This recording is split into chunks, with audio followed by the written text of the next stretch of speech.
미국에 다녀오신 분들 계시죠? 특별히 뉴욕을 방문하신 분들도 계실 것입니다. 미국 뉴욕의 리버티 섬에 세워져 있는 자유의 여신상, 여신상이라고 그래서 싫어해서 사람들이 여인상이라고 이야기도 하지만, 아무튼 이 자유의 여신상은 미국의 민주주의와 자유를 상징하는 대표적인 조각품에 해당합니다. 미국의 독립 100주년을 기념하여 프랑스의 조각가 바르톨디라는 사람이 프랑스에서 그것을 제작했고 1885년 350여 개의 조각으로 나뉘어져 미국으로 옮겨진 다음 1886년 10월 28일 현재의 위치인 자유의 섬에 세워지게 되었습니다. 이 여신이 세워져 있는 그 받침대에는 엠마 레저러스라는 사람이 쓴 시가 새겨져 있습니다. 그 시의 내용은 바로 이런 것입니다. 나에게 닿아 지치고 가난한 사람들을, 자유롭게 숨쉬기를 갈망하는 무리들을, 바닷가에 겹겹이 지쳐 쓰러진 가엾은 이들을, 거처도 없이 폭풍에 시달린 자들을 나에게 보내다오. 내가 황금문 곁에서 횃불을 높이 들고 있으리니. 이 여신상의 왕관에는 7개의 뿔이 있습니다. 그것은 전 세계의 7바다와 7대륙을 상징하는 것입니다. 따라서 사람들이 세상 어느 곳에 있든지 자유를 찾아 언제나 미국에 올 수 있다는 것입니다. 그 어떤 문제를 안고 있고 그 어떤 어려움을 당하고 있더라도 자유의 여신이 길을 밝히는 횃불을 높이 쳐들고 있는 한 모두 자유를 찾아 미국으로 올 수 있다는 것입니다. 그리고 이 여신상의 발 아래쪽에는 깨어진 쇠사슬이 놓여져 있습니다. 여러분 인터넷 가서 이렇게 쳐보시면 체인 샤클스라는 거 쳐보시면 이 쇠사슬이 놓여 있다는 걸 보게 될 것입니다. 이런저런 삶의 형편으로 인해 깨어지고 상처 입은 사람들을 초청하고 있는 것입니다. 그들이 세상 어디에 있든지 자유를 찾아 미국으로 달려오는 것을 이 여신상이 환영하고 있는 것입니다. 그래서 사실 미국이라는 나라가 이민에 대해서 아주 여전히 관대한 나라다라고 말할 수 있습니다. 이처럼 죄의 사슬에서 벗어나고 죄의 빚을 다 갚아버리기 원하는 모든 사람들을 위해 하나님 또한 자유와 해방을 약속해 주셨습니다. 우리는 이미 하나님의 아들 예수 그리스도의 십자가의 죽음을 통해 하나님의 용서의 은혜, 자유케 되는 은혜를 누리며 살아가고 있습니다. 그런데 그런 은혜를 누리며 살아가는 오늘 우리의 삶은 과연 어떤 모습입니까? 용서받은 은혜를 기억하며 우리도 다른 사람을 용서하며 살아가고 있습니까? 아니면 여전히 서로 미워하며 원망하며 억압하며 살고 있지는 않습니까? 오늘 보면 마태복음 18장 23절에서 35절은 하나님의 용서를 경험한 우리는 마음으로부터 서로 용서하며 살아야 한다고 말씀합니다. 그것이 진정한 용서라고 말씀합니다. 그리고 이런 용서의 삶이 예수 그리스도의 대속의 죽음을 통해 우리의 죄의 빚을 다 탕감해 주신 하나님의 기대라고 말씀하고 있습니다. 이처럼 마음으로부터 용서가 진정한 용서라고 말씀하는 오늘 보면 마태복음 18장 23절에서 35절을 통해 우리는 다음과 같은 몇 가지 사실을 발견하게 됩니다. 먼저 하나님의 자비와 긍휼로 인해 도무지 용서받지 못할 우리의 큰 죄가 다 용서되었다는 것입니다. 둘째, 그럼에도 불구하고 우리는 여전히 용서에 인색한 삶을 살고 있다는 것입니다. 그리고 끝으로 만약 우리가 형제를 진심으로 용서하지 않는다면 하나님의 심판을 피할 길이 없다는 것입니다. 오늘 본문이 포함된 마태복음 18장 중에 21절을 보면 베드로는 예수님께 이렇게 말을 하고 있죠. 자신에게 잘못을 범하는 형제를 7번 정도까지 용서해 주면 그것이야말로 진정한 용서가 아니겠습니까? 라고 주님께 말씀드리고 있습니다. 왜냐하면 마태복음 이 18장의 앞선 단락인 15절에서 20절을 보면 예수님이 용서에 대해서 말씀해 주셨기 때문에 그렇습니다. 아마도 베드로는 선생님인 예수님을 통해 용서가 무엇인지 조금씩 배우게 되었을 것입니다. 그래서 당시 랍비들은 3번까지는 용서하고 4번째는 용서하지 말라라고 탈무드를 통해 가르쳤습니다. 그런데 자신은 랍비들의 가르침보다 2배나 더 용서하게 되면 그것이야말로 진정한 용서일 수 있다라고 생각했던 것입니다. 그래서 주님께 그런 말씀을 여쭤보았던 것입니다. 그러나 예수님은 7번 정도가 아니라 70번씩 7번. 몇 번입니까? 490번. 다시 말해서 무제한으로 용서하라 라고 말씀하셨던 것입니다. 다시 말해서 용서가 삶의 태도가 되게 하라고 말씀하셨습니다. 그런 말씀 다음에 바로 오늘 본문이 이어지고 있는 것입니다. 본문 23절을 보면 천국은 자신의 종과 결산하려 하던 어떤 임금과도 같다고 말씀합니다. 천국이 곧 임금이라는 이런 말씀이 아닙니다. 임금과 신하가 채권, 채무 관계를 정리할 때 적용되는 원리가 실행되는 곳이 바로 천국이라는 것입니다. 그리고 그 임금의 통치 원리가 어떻게 실현되고 있는지를 24절 이하에서 말씀하고 있습니다. 비유에 따르면 어떤 임금의 종과 신하 중에 임금에게 1만 달란트를 빚진 한 사람이 있었습니다. 여기서 말하는 1만이라는 숫자는 그 당시 이 산수, 셈법에 있어서 가장 큰 숫자였습니다. 달란트 또한 그 당시 화폐 단위 중에 가장 큰 단위였습니다. 제가 우리말로 이 가장 큰 단위를 찾아보니까 무량대수 이런 말도 있고 이런 말들이 있더라고요. 아무튼 그런 단위인 것입니다. 가장 끝까지 갈 수 있는 무한대 직전에 바로 그런 단위다라고 이야기할 수 있습니다. 따라서 이 정도의 빚이면 어떤 의미에서는 현재 세계 최고의 갑부인 빌 게이츠가 가지고 있는 돈보다 더 큰 돈이라고 말할 수 있습니다. 그러니 당연히 그 빚을 갚을 방법이 없었습니다. 그러자 임금은 그 신하에게 자신의 몸은 물론 아내와 자식들 그리고 가진 모든 것을 팔아서라도 빚을 갚으라고 25절에서 명령하고 있습니다. 그러나 아무리 궁리를 해도 그 빚을 갚을 도리가 없었습니다. 그래서 이 종은 우선 급한 대로 몸을 땅에 바짝 엎드려 절하며 이번 한 번만 참아주시면 어떻게든 빚을 갚겠습니다 라며 말도 안 되는 사정을 했습니다. 일평생 갚아도 다 갚을 수 없는 그런 어마어마한 빚을 지고 있었지만 믿져봐야 본전이라는 생각으로 임금에게 통사정을 했던 것입니다. 그런데 이게 웬일입니까? 기대하지도 않았던 놀라운 일이 일어났습니다. 자신의 절박한 사정보다 더 큰 임금의 자비와 긍휼이 그를 기다리고 있었기 때문이었습니다. 임금이 그 종을 불쌍히 여겼습니다. 그리고는 단순히 빚 갚는 기한을 연장해 주는 정도가 아니라 아예 그 빚을 모두 탕감해 주었습니다. 그런데 이런 큰 은혜를 입고 그 주인 앞에서 물러나온 종이 의도적으로 찾아간 한 사람이 있었습니다. 그 사람은 바로 자신에게 100데나리온의 빚을 지고 있던 사람이었습니다. 28절을 보면 그 종이 나가서 자기에게 100데나리온 빚진 동료 한 사람을 만나라고 말씀하고 있습니다. 그런데 이 만남은 결코 왕 앞에서 물러나오다가 우연히 마주쳤다는 그런 의미가 아닙니다. 자신에게 100데나리온 빚진 동료로부터 그 빚을 받아내려고 의도적으로 그를 찾아갔던 것입니다. 반드시 내가 그 빚을 돌려받으리라 라고 생각하고 그를 찾아갔던 것입니다. 물론 우리가 잘 아는 대로 한 데나리온은 예수님 당시 노동자 하루 일당입니다. 그러면 100데나리온은 며칠 일해야 벌 수 있습니까? 100일을 일해야 벌 수 있습니다. 100일이면 석 달 열흘을 일해야 벌 수 있는 돈이죠. 그런데 6,000데나리온이 한 달란트이거든요. 그렇다면 주인으로부터 탕감받은 빚의 규모는 1만 달란트니까 데나리온으로 계산하면 무려 6천만 데나리온에 해당하는 것입니다. 따라서 동료에게 받은 돈 100데나리온은 자기가 탕감받은 1만 달란트에 비하면 60만 불의 일에 해당하는 아주 작은 금액이었습니다. 우리가 일당을 10만 원으로 계산하면 좀 더 이해하기 쉽게 10만 원 곱하기 100이면 얼마입니까? 1000만 원. 그죠? 1000만 원이죠? 10만 원 곱하기 60만 원을 하면 얼마 되는지 아세요? 제가 다 계산해 보니까 6조. 1000만 원과 6조의 차이. 그죠? 그러나 1만 달란트의 빚을 탕감받은 종은 6조의 빚을 탕감받은 종은 자기에게 빚진 1000만 원 빚진 동료를 찾아가 멱살을 잡고 숨을 제대로 쉬지 못하도록 목을 조르며 당장 빚을 갚으라고 윽박질렀습니다. 28절이 바로 그 사실을 말씀합니다. 그 돈이 미처 준비되지 못한 동료는 어떻게든 빚을 갚을 테니 조금만 더 말미를 달라고 간청했습니다. 그러나 이 용서할 줄 모르는 무자비한 종은 자기 동료의 절박한 요청을 단칼에 거절하고 빚을 갚을 때까지 그 동료를 옥에 가두어 버렸습니다. 사실 그렇게 함으로써 자신의 동료가 빚을 갚을 수 있는 작은 희망마저 가두어 버리고 말았던 것입니다.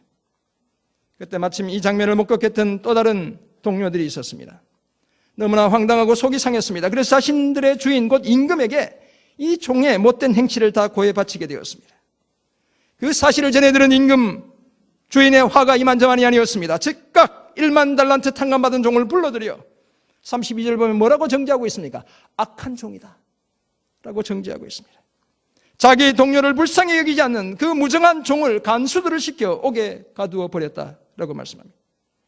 이제 용서를 모르는 이 종은 더 이상 회개의 기회가 없는 주인의 심판에 빠져들고 말았습니다. 그리고 35절은 이 비유의 결론입니다. 우리가 각각 마음으로부터 다시 말해서 진심으로 형제자매를 용서해야 하늘 아버지 곧 하나님도 우리의 죄를 다 용서해 주신다는 것입니다. 도무지 용서받지 못할 우리의 죄의 빚이 다 탕감되고 용서받았듯이 우리도 당연히 형제를 마음으로부터 용서하는 삶을 살아야 한다라고 말씀하고 계신 것입니다. 이와 같은 비유에서 깨달은 첫 번째 교훈은 하나님의 자비와 긍휼로 인해 도무지 용서받지 못할 저와 여러분의 죄가 다 용서받았다는 것입니다. 유대인들은 시비를 떠난 화살이 목표 지점인 관역을 벗어나는 그것을 죄라고 생각했습니다. 그러므로 하나님과 하나님의 말씀을 떠나 불순종과 불신앙의 세상길로 달려간다면 그것이 바로 죄인 것입니다. 한편 저들은 죄를 빚이라고 여겼습니다. 죄를 싫어하시고 죄인을 심판하시는 공의의 하나님에 대해 빚지고 있다고 생각했던 것입니다. 따라서 그 죄는 하나님께서 정해주신 규정에 따라 반드시 값을 치러야 했습니다. 율법의 규정에 따라 짐승을 잡아 머리에 안수하고 희생 제사를 드리는 것은 내가 지은 죄를 짐승에게 전가하고 나 대신 짐승이 피를 흘려 그 죄의 값을 지불하게 하는 바로 그런 의식이었던 것입니다. 죄를 빚이라고 생각하는 유대인들의 이런 의식은 주기도문에 또 잘 드러나고 있다고 주기도문 강해 설교할 때 이미 말씀드렸습니다. 마태복음 6장 12절에서 예수님은 제자들에게 우리가 우리에게 죄 지은 자를 사하여 준 것 같이 우리 죄를 사하여 주시옵고 라고 기도하라고 가르쳐 주셨습니다. 여기에 사용된 죄라는 단어가 헬라어로 빚이라는 의미를 가지고 있는 단어가 사용되고 있는 것입니다. 우리에게 빚진 자를 우리가 탕감해 준 것처럼 우리의 빚을 탕감해 주옵소서 이렇게 기도하라고 주님이 가르쳐 주셨다는 것입니다. 그런데 문제는 우리 모두가 사실 오늘 비유에 등장하는 1만 달란트 빚진 왕의 신하처럼 자신과 처자식 모든 재산을 다 동원해도 심지어 몇 개의 직업을 가지고 밤낮으로 일하며 돈을 벌어도 다 갚을 수 없는 죄의 빚을 지고 살아가는 사람들이라는 데 있습니다. 이런 죄의 빚은 근본적으로 죄의 노예로 살아가는 우리 자신의 힘으로는 도저히 갚을 수 없는 그런 빚에 해당합니다. 그러나 그렇다고 해서 우리에게 전혀 소망이 없는 것은 아닙니다. 우리의 그 어떤 죄보다 더 큰 자비와 긍휼을 베푸시는 하나님께서 우리를 위한 죄 용서의 길을 열어놓고 계시기 때문입니다. 만일 우리가 우리 죄를 하나님께 자백하기만 하면 미쁘시고 의로우신 하나님께서 우리의 모든 죄를 사하여 주시고 모든 불의로부터 우리를 깨끗하게 해주시기 때문에 그렇습니다. 그런데 이런 무조건적인 용서가 가능한 이유가 있습니다. 그 이유는 우리의 죄의 빚을 다 합친 것보다 더 크고 소중한 가치를 지닌 하나님의 아들 예수 그리스도께서 모든 죄의 빚을 다 탕감해 주셨기 때문에 그렇습니다. 친히 희생제물이 되어 갈보리 언덕의 십자가에서 돌아가 주셨기 때문에 그렇습니다. 자신의 목숨을 내어주심으로 우리의 힘으로는 다 갚을 수 없는 1만 달란트나 되는 죄의 빚을 한꺼번에 단번에 다 갚아 주셨기 때문에 그렇습니다. 사랑하는 성도 여러분, 1만 달란트의 빚을 탕감받은 종처럼 우리는 모두 엄청난 죄 용서의 은혜 속에 살아가는 사람들입니다. 그래서 죄와 사망에서 자유케 된 해방된 사람들로 이 땅을 살아가고 있습니다. 이와 같은 하나님의 용서에 대한 분명한 깨달음이 우리도 이제 용서하는 삶을 살게 한다는 사실을 결코 잊지 않아야 합니다. 용서할 줄 모르는 종의 비유가 주는 두 번째 교훈은 하나님의 용서를 경험한 우리가 안타깝게도 여전히 용서에 인색한 삶을 살고 있다는 것입니다. 우리는 오늘 비유를 대하면서 자신에게 100데나리온 빚진 자를 찾아가 멱살을 잡고 목을 조르며 당장 빚을 갚으라고 소리치던 그 무자비한 종이 바로 저와 여러분이라는 사실을 인정해야 합니다. 자신은 1만 달란트를 탕감받았으면서도 자신의 동료에게는 갚을 기회조차 주지 않고 그냥 자기 옥에 가두어버린 그 종의 모습이 바로 오늘 저와 여러분의 자화상이라는 사실을 시인해야 합니다. 아마 1만 달란트의 빚을 탕감받은 종은 주인이 모든 빚을 다 탕감해 준다고 말했을 때 감격의 눈물을 흘렸을 것입니다. 분명히. 그죠? 제가 한 1,000만 원만 빚지고 있는데 누가 그만 안 갚아도 돼 얘기해도 눈물이 날 것 같은데 6조나 지금 빚지고 있는데 안 갚아도 된다 그러면 아마 눈물을 줄줄 흘렸을 거예요. 그러나 어처구니 없게도 그 눈물이 다 마르기 전에 이미 성급한 계산이 앞서고 있었습니다. 내가 받은 은혜는 별개의 문제이고 내 몫이나 잘 챙겨야 되겠다는 생각을 했습니다. 그래서 주인 앞에서 나오자마자 찾아간 사람이 자기에게 100데나리온 빚진 동료였습니다. 자기 친구였습니다. 이미 용서할 수 있는 마음의 문을 닫아버렸기에 갚을 말미를 달라며 엎드려 간구하는 동료에게 회생의 기회조차 주지 않았습니다. 사실 1,000만 원 정도면 100일 일하면 되니까 갚을 수 있는 돈인데 그런 기회마저 차단하고 말았습니다. 그렇다면 그는 자기가 받은 그 큰 은혜를 조금 더 흘려보낼 줄 모르는 욕심 많은 종이요, 무자비한 종이었던 것입니다. 예수님의 비유를 듣던 제자들이 여기까지 이르렀을 때 인간의 탈을 쓰고 사람이 어떻게 이렇게까지 할 수 있나? 라며 생각하며 흥분했을 것입니다. 그러나 예수님은 사실 제자 공동체 밖에 다른 사람들이 아니라 너희들 곧 자칭 내 제자라고 말하는 니네들이 바로 그와 같은 용서할 줄 모르는 종이다 라고 말씀하고 계셨던 것입니다. 사랑하는 성도 여러분, 그렇다면 오늘 이 비유는 다른 누군가에게 들려주어야 할 비유가 아니라 바로 저와 여러분이 들어야 할 비유인 것입니다. 우리는 모두 하나님의 자비와 긍휼의 큰 우산 아래서 예수 그리스도로 말미암는 죄 용서의 큰 은혜를 누렸습니다. 그 은혜 때문에 어떤 방법을 동원해도 다 갚을 수 없는 우리의 모든 죄의 빚이 일시에 단번에 다 청산되었습니다. 그 구원의 감격 때문에 우리의 눈에 뜨거운 눈물이 고이기도 했습니다. 그렇지만 돌아선 오늘 우리의 삶은 과연 어떻습니까? 나에게 고통을 준, 나에게 손해를 끼친, 나를 뒤에서 욕한, 심지어 나를 속이기까지 한 형제 자매를 진정으로 용서하고 있습니까? 혹시 내가 경험한 하나님의 용서의 그 큰 강물을 우리의 이웃을 향해 흘려보내기보다 그저 내 안에 가두어 놓고 있지는 않습니까? 이제는 그런 인색한 삶에서, 용서를 모르는 삶에서 벗어나야 합니다. 그래야 우리가 용서받은 대로 진정한 용서를 실천하는 예수님의 제자들이 될 수 있기 때문에 그렇습니다. 그럼에도 불구하고 저와 여러분이 여전히 용서하지 못하는 그 모습을 가슴 한켠에 간직하고 있다면 우리는 오늘 비유가 주는 세 번째 교훈에 주목해야 합니다. 그것은 다름 아니라 우리가 마음으로부터 형제를 용서하지 않는다면 하나님의 심판을 피할 길이 없다는 것입니다. 제 말씀이 아니고 오늘 주님의 말씀입니다. 자기 동료를 용서하지 않는 1만 달란트 탕감받은 종의 이 얘기를 전해들은 임금은 오늘 보면 31절을 보면 그에게 계속 자비와 긍휼을 베푸는 것이 무의미하다고 생각했습니다. 그래서 그 종을 다시 불러 악한 종이라며 정죄했습니다. 질이 나빠도 한참 나쁜 못된 인간이라는 것입니다. 내가 너를 불쌍히 여긴 것 같이 너도 내 동료를 불쌍히 여김이 마땅하지 아니하냐? 라고 말씀했습니다. 그렇게 못돼 먹은 인간을 쳐다보고 있자니 화까지 치밀어 올랐습니다. 주님이 화가 나셨어요.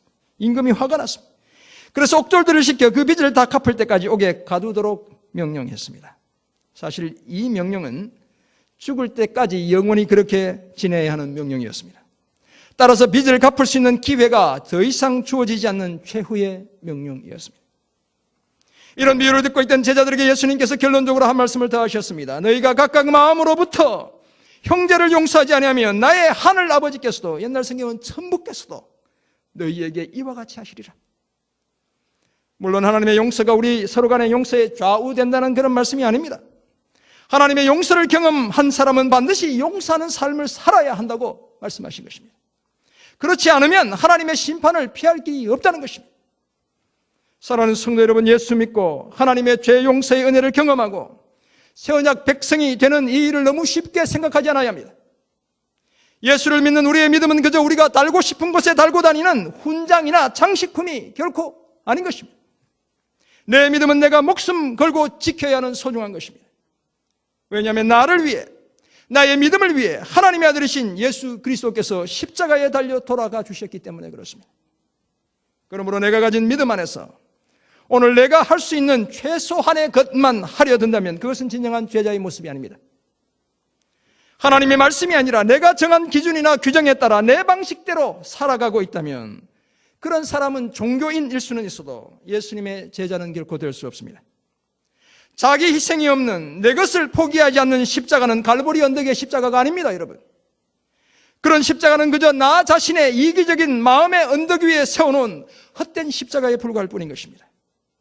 모양은 비슷할지 모르지만 실상은 전혀 다른 십자가인 것입니다. 사랑하는 성도 여러분, 그러므로 내 자존심을 짓밟았던 그 사람까지도 우리가 용서해야, 그것도 마음으로부터 용서해야 우리는 예수님의 진정한 제자라고 말할 수 있습니다. 발을 걸어 나를 넘어지게 하고서는 자신은 넘어진 나를 디딤돌로 삼아 훌쩍 담을 뛰어넘어버린 그런 야비한 사람까지 용서해야 우리는 진정한 용서를 아는 사람이라고 말할 수 있습니다. 그렇게까지 용서하지 못하는 사람들을 향한 엄중한 하나님의 심판이 있다는 사실을 예수님이 가르쳐 주신 것입니다. 이 사실을 기억하고 보다 더 적극적으로 용서하는 삶을 실천하는 저와 여러분 모두가 되기를 간절히 소원합니다. 그렇다면 오늘 깨달은 이 말씀을 우리 삶에 어떻게 적용할 수 있겠습니까? 우리의 삶의 모습은 과연 어떠해야 하겠습니까? 먼저 우리가 받은 상처를 십자가 앞에 가지고 가야 합니다. 용서하기에 앞서 내가 가진 상처를 주님 앞에 가지고 가야 한다는 것입니다. 우리는 누구나 예외 없이 저마다 마음의 상처를 안고 이 땅을 살아가고 있습니다. 내가 받은 상처가 너무나 크고 깊기 때문에 도무지 용서할 수 없는 사람들이 우리 가슴 한 구석에 자리 잡고 있습니다. 그리고 참 불행하게도 그 사람들이 때로는 내 남편일 수 있습니다. 내 아내일 수 있습니다. 우리의 부모님일 수 있고 우리의 자식일 수 있습니다. 우리의 형제들일 수도 있습니다. 친구일 수도 있고 직장의 동료들일 수도 있고 심지어 교회의 지체들일 수도 있는 것입니다. 그런 상처를 가진 우리가 십자가 앞에 서야 하는 이유가 있습니다. 십자가 앞에 서면 우리는 먼저 나 자신도 얼마나 하나님의 마음을 아프게 한 죄인인지, 그런 나를 위해 하나님이 지불하신 대가가 얼마나 큰 것인지 깨닫게 되기 때문에 그렇습니다. 또한 그 십자가 앞에서 나의 모든 허물을 덮고도 남는 하나님의 자비와 긍휼하심에 대한 감격을 회복하기 때문에 그렇습니다. 그리고 아직도 다 치유되지 않고 나에게 남아있는 그 쓰라린 상처를 주님께서 생명싸개로 싸매어 주시는 것을 경험하게 되기 때문에 그렇습니다. 뿐만 아니라 내 힘으로는 불가능했던 나에게 상처를 준 사람들에 대한 용서를 하나님께서 공급해 주시는 그 힘으로 다시 시작할 수 있기 때문에 그렇습니다. 그래서 우리는 아직도 남은 각자의 상처들을 가슴에 부둥켜 안고 십자가 앞에 늘 서야 하는 것입니다. 두 번째, 보다 적극적으로 내가 먼저 화해의 손길을 내밀어야 합니다. 사실 우리 대부분은 용서하고 싶어도 내가 먼저 손을 내밀면 거절당할까 봐 두려워하는 마음을 가지고 있습니다. 그렇지만 그럼에도 불구하고 아직 화해하지 못한 이웃이 있다면 거절의 아픔을 감수하고서라도 그 어색함과 자존심 상하는 상황을 예상하고서라도 먼저 화해의 손길을 내밀어야 합니다. 그리고 그것이 가능하기 위해서는 사실 내가 상처를 받았을 뿐만 아니라 나도 그 사람에게 무척 많은 상처를 주며 살았다는 사실을 인정해야 합니다. 제가 지난번도 말씀드렸지만 상담이나 내적 치유의 큰 단점 중에 하나는 가능하면 문제를 밖에서 해결하려 든다는 데 있습니다. 환경이 문제고 다른 누군가가 문제고 그래서 나는 피해를 본 거야. 그래서 용서해야 돼. 이렇게 얘기한다는 게 문제 있다는 것입니다. 나 자신의 연약함으로 말미암아 빚어내는 불협화음은 뒤로 하고 모든 사람이 모든 환경이 나를 힘들게 만들었다고 생각하며 그래서 내가 그들을 용서해야 한다고 생각하게 합니다. 물론 실제로 그런 경우들이 많이 있습니다.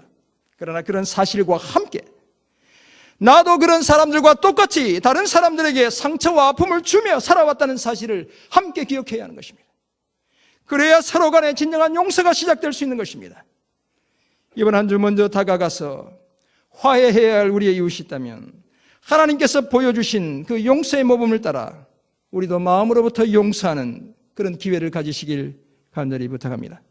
내가 좀 더 이해하지 못했다고, 내가 먼저 사랑하지 못했다고, 그래서 미안하다고 말해주는 그런 저와 여러분이 되길 원합니다. 어른들 중 대부분은 우리 젊은 친구들 중에도 어릴 때는 아마 들었을 것 같은데 교회의 종탑에서 울려 퍼지던 그 종소리를 들어본 경험이 있습니다. 우리는 그 종소리를 들으면 자랐어요. 사실 저 같은 경우에는 교회에서 멀지 않은 곳에 살았기 때문에 은은하게 울리는 종소리를 들으며 교회로 향하던 그 발걸음을 재촉하곤 했습니다. 밥 먹다가도 이렇게 초종 친다, 재종 친다 이렇게 하면서 늘 긴장하고 기다리고 있었죠. 종탑 상단에 하늘 높이 매달려 있는 종이 소리를 내게 하려면 어떻게 해야 됩니까? 길게 늘어져 있는 그 줄을, 밧줄을 아래로 3개 잡아당겨야 합니다. 그래서 어른들이 옛날에 너무 가벼우면 딸려 올라간다고 조심하라고 당기지 말라고 그랬어요. 이 종이 커서 딸려 올라간다. 사실 딸려서 올라가지는 않을 텐데 아무튼 함부로 치지 말라고 얘기하신 거죠. 시간도 안 됐는데 막 치면 안 되니까. 계속 잡아당겼다 놓기를 반복하면 종은 댕그랑댕그랑 소리를 내며 멀리 울려 퍼져갑니다. 제 어린 기에는 제가 어떻게 들렸다고 그랬습니까? 천당 이렇게 들렸어요, 저한테는. 왜 그렇게 들렸는지 몰라요. 예. 그런데 잡아당기던 그 줄을 놓는다고 해서 종 쳐보신 분들 계시죠? 금방 그 종소리가 멈추지 않습니다. 그죠? 세게 땡그랑 하더니 점점 가늘게 멈춰서는 것입니다. 앞뒤로 왔다 갔다 하던 종이 완전히 멈추기까지 종소리도 서서히 그치게 되어 있는 것입니다. 그런데 하나님의 백성으로 살아가는 우리가 해야 하는 용서도 마찬가지, 마치 종에 매달려 있는 줄을 놓는 것과 같은 것입니다. 미움과 원망의 종에 매달린 줄을 계속 잡아당기면 미움과 원망의 소리가 내 가슴 속에 여전히 남아있는 것입니다. 종소리가 울릴 때마다 내가 받았던 상처와 아픔이 계속 떠오를 수밖에 없습니다. 그러므로 이제 우리가 굳게 붙들고 있던, 나도 모르는 사이에 힘을 다해 세게 잡아당기고 있던 그 미움과 원망의 종에 매달려 있는 밧줄을 놓아야 합니다.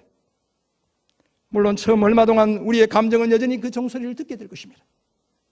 그러나 머지않아 그 종은 멈추게 될 것이고 마침내 우리는 미움과 원망의 종소리를 더 이상 듣지 않게 될 것입니다. 사랑하는 성도 여러분, 여전히 용서하지 못한 이웃들이 있습니까? 가족들이 있습니까? 친구들이 있습니까? 우리 교회 지체들이 있습니까? 그렇다면 1만 달란트 빚진 나, 도무지 용서받을 수 없는 나, 이런 나 같은 죄인까지 용서해 주신 하나님의 그 용서를 우리가 먼저 기억해야 합니다. 그리고 그 용서의 은혜를 우리 주변에 있는 사람들에게, 내가 용서하지 못했던 사람들에게 마음껏 흘려보내야 합니다. 뿐만 아니라 상처와 아픔의 종소리가 다시 울려 퍼지지 않도록 더 이상 미움과 원망의 종에 매달려 있는 그 밧줄을 잡아당기지 않아야 합니다. 이제는 우리가 경험한 하나님의 용서를 바탕으로 마음으로부터 형제를 용서하는 삶을 살아야 합니다. 이런 삶이 그때의 제자들에게, 그리고 오늘 저와 여러분에게 예수님이 용서할 줄 모르는 종의 비유를 들려주시는 이유인 것입니다. 이와 같은 주님의 말씀을 기억하고 용서받고 용서하는 복된 제자의 삶을 살아가는 저와 여러분 모두가 되시길 주님의 이름으로 축원합니다. 아멘. 기도하겠습니다. 하나님 아버지, 오늘 우리 각자의 마음을 주님 앞에 내려놓습니다. 우리의 마음 있는 모습 이대로 주님의 십자가 앞에 우리를 가져갑니다. 미워하며 원망하며 용서하지 못했던 이웃이 우리 주변에 있다면 하나님 이 시간 결단하게 하시고 우리가 받은 그 용서를 기억하며 진정으로 용서하는 삶을 살기로 그렇게 다짐하는 복된 이 시간 되게 하여 주옵소서. 그래서 우리 모두가 진실한 주님의 제자라는 사실을 세상 가운데 선포하며 아름다운 믿음의 길을 달려가는 우리 모두 되게 도와 주옵소서. 감사드리며 살아계신 예수 그리스도의 이름으로 기도드립니다. 아멘.